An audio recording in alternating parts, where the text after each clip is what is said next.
A gente estuda então átomos de um elétron como o átomo de hidrogênio e o primeiro passo vai ser introduzir um sistema de coordenadas adequado para o problema, que vai simplificar as nossas equações. A gente faz isso lembrando que a energia cinética mais a energia potencial num problema desse tipo pode ser escrito como um meio, vamos considerar duas partículas, né, o próton e o elétron. Então eu tenho uma de massa m1 com coordenadas r1. Então a energia cinética da primeira seria isso. A segunda eu vou considerar massa m2, coordenadas r2. Então a energia cinética dela seria isso. E um potencial, uma energia de potencial coulombiana que vai depender então da separação, né, entre R1 e R2. Isso aqui me sugere, né, essa forma de interação, a introdução de uma coordenada relativa que eu vou chamar de R. R vai ser R1 menos R2. E uma outra coordenada importante no problema de mais de uma partícula é naturalmente o centro de massa. Então, que eu escrevo aqui a definição usual dele.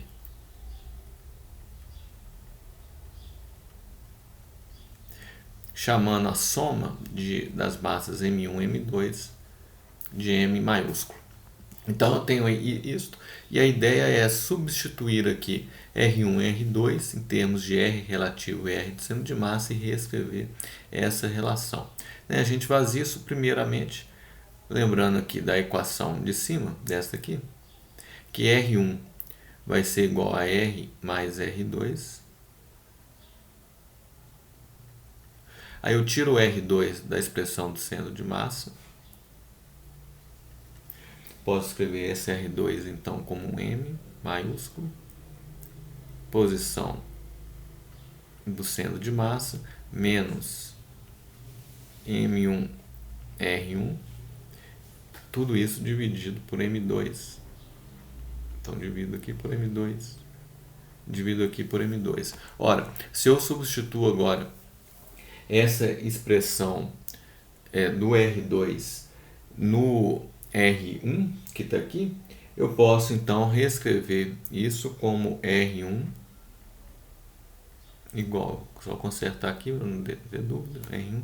Substituindo então esse R2 aqui, eu escrevo R1 em termos do R de centro de massa e da coordenada relativa, a expressão vai ser R centro de massa mais M2 dividido por M maiúsculo vezes o R relativo. Eu posso fazer a mesma coisa partindo do R2 agora. Escrevo o R2 como R1 menos R, escrevo quem que é o R1 a partir da expressão no centro de massa e vou obter que o meu R2 pode ser escrito como R centro de massa menos M1, coordenada relativa, sobre a massa total.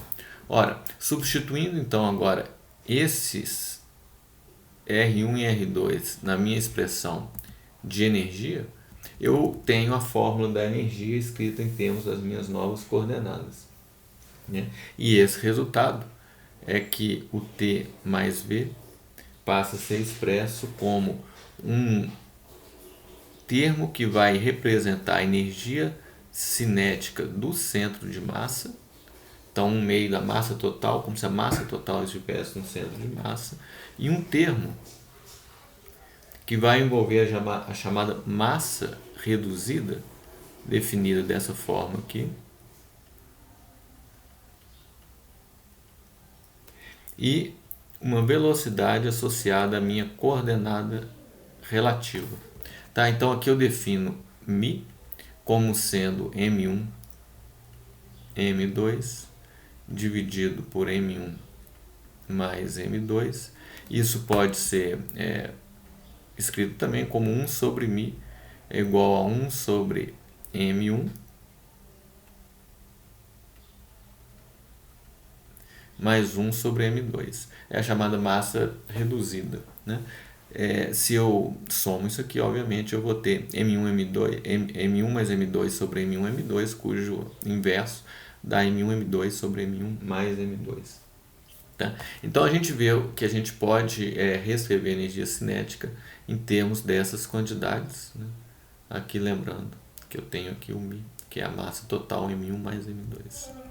Tá, então, outra maneira de ver isso, né, usando esses resultados, é que eu posso associar um momento do centro de massa à quantidade M, né, R centro de massa, ponto. E isso, pela definição, é a soma dos momentos P1, P2. Né? É só olhar aqui na definição do centro de massa. Né? Se eu faço MR ponto aqui, eu tenho MR1 ponto mais M2R2 pontos, que é P1 mais P2. Da mesma forma, eu posso definir um momento associado à coordenada relativa como sendo, inspirado aqui por esse resultado anterior, a massa reduzida vezes R ponto, a velocidade associada à coordenada relativa. Tá? E isso aqui, substituindo a massa reduzida, a gente, e o que é o R, né, em termos de R1 e R2, isso pode ser escrito como M2 P1 menos M1 P2 dividido pela massa total M. E quando eu calculo essa quantidade aqui, olha, usando esses resultados de cima, um P centro de massa ao quadrado sobre 2M, né, quer dizer, uma energia cinética associada ao centro de massa, mais um P ao quadrado sobre 2μ, ou seja, a minha energia cinética associada à coordenada relativa, usando aqui a massa reduzida, substituindo essas quantidades que eu coloquei em cima, eu mostro que isso é exatamente P1 sobre 2M, P1 ao quadrado sobre 2M1, mais P2 ao quadrado sobre 2M2, que era a energia cinética anterior. Né? Então, o que eu vejo é que a energia cinética ficou agora escrita em termos das minhas coordenadas relativas e da energia cinética do centro de massa. De forma, então, que tudo que eu fiz até agora pode ser resumido nessa expressão, em que eu tenho a energia cinética com o termo de centro de massa, a energia cinética com o termo da coordenada relativa e um potencial que era de R1 menos R2, que é a própria coordenada relativa. Então, aqui eu tenho todo a energia cinética e energia potencial escritas das minhas novas coordenadas. Esse é meu hamiltoniano que vai ser usado. Eu tenho aqui um hamiltoniano do centro de massa, chamado de HCM, e um hamiltoniano que envolve a interação entre as partículas. Né? Esse hamiltoniano da minha coordenada relativa. A soma desses dois corresponde ao problema inicial. Então, a energia desse sistema pode ser escrito como uma energia associada à coordenada do centro de massa e a energia associada à coordenada relativa. Esse termo é importante para a gente, porque a interação está dentro dele.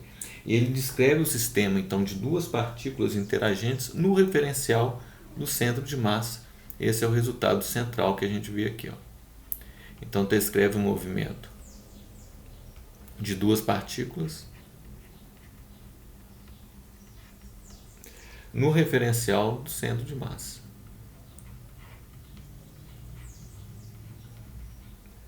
Tá? Então, como fica a equação de Schrödinger para a gente obter esse ER? Então, estou preocupado agora com esse hamiltoniano HR que envolve interação. Né? Esse é que eu preciso resolver para descobrir as propriedades do meu sistema advindas da interação entre o elétron e o próton. Então, eu escrevo a equação de Schrödinger da seguinte forma. Menos h barra 2 sobre 2μ. O que eu faço? Né? Eu transformo isso em operadores. A gente já sabe como escrever o P2. O P2 vai ter essa constante e derivadas segundas em relação às variáveis espaciais. Esse é o operador momento agindo duas vezes. Então, como é na coordenada relativa, eu não ponho aqui mais 1, 2, etc. Vai ser x, y e z. Então, essa é a minha equação que vai ter que ser resolvida.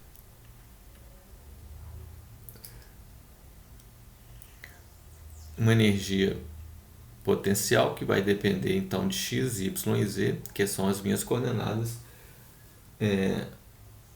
relativas. Tudo isso agindo numa função de onda que eu vou chamar de um psi de x, y e z, isso tem que ser igual ao IH barra de psi de x, y, z dt. Então, como é usual, né, eu vou chamar esse psi de um psi maiúsculo, né, eu faço a separação para a equação independente do tempo. Isso fica escrito em termos de um psi que depende das variáveis espaciais e uma função temporal que, como a gente já sabe, vai ser o e elevado a menos i et sobre h barra. Esse é aquela constante de separação que a gente associa com a energia total do sistema. E qual que é a equação que a gente tem que resolver, então, no final das contas? É a equação que vai nos dar esse psi de x, y e z. Então, eu escrevo como menos h barra 2 sobre 2μ. Aquela soma de derivadas segundas, né, corresponde ao operador laplaciano, agindo no meu psi, então, mais o meu v de x, y, z, psi, isso vai ser igual a E psi. Esse é o problema que nós precisamos resolver. Este potencial, como eu disse, é o potencial coulombiano e ele vai ser escrito como menos E é 2, né? Então, o produto das cargas aqui, a constante, né? 4πε0 e a dependência com o inverso da distância, né? Que caracteriza essa interação. E aqui é importante agora a gente perceber que a gente está num problema em que é adequado introduzir coordenadas esféricas, né? Porque eu tenho um potencial que já é função de uma dessas coordenadas, que é o R. Então, em coordenadas esféricas, eu tenho aqui esse R, que é justamente a variável que aparece aqui. Aqui eu defino o meu ângulo θ, que é o meu ângulo polar, e aqui embaixo, nessa projeção, eu defino o ângulo φ, que é meu ângulo chamado de ângulo azimutal, de forma que r, θ e φ são as coordenadas que eu vou usar nesse problema. Notem aqui que eu tenho que expressar esse laplaciano em coordenadas esféricas, né? Isso a gente pode escrever como 1 sobre R2 ddr, esse é o operador, R2 ddr. Essa é a parte que deriva duas vezes em relação a R. Aqui é a parte que deriva em relação a θ, então é 1 sobre R2 seno θ, d de θ, seno θ, d de θ, mais, e a parte finalmente que deriva duas vezes em relação a φ.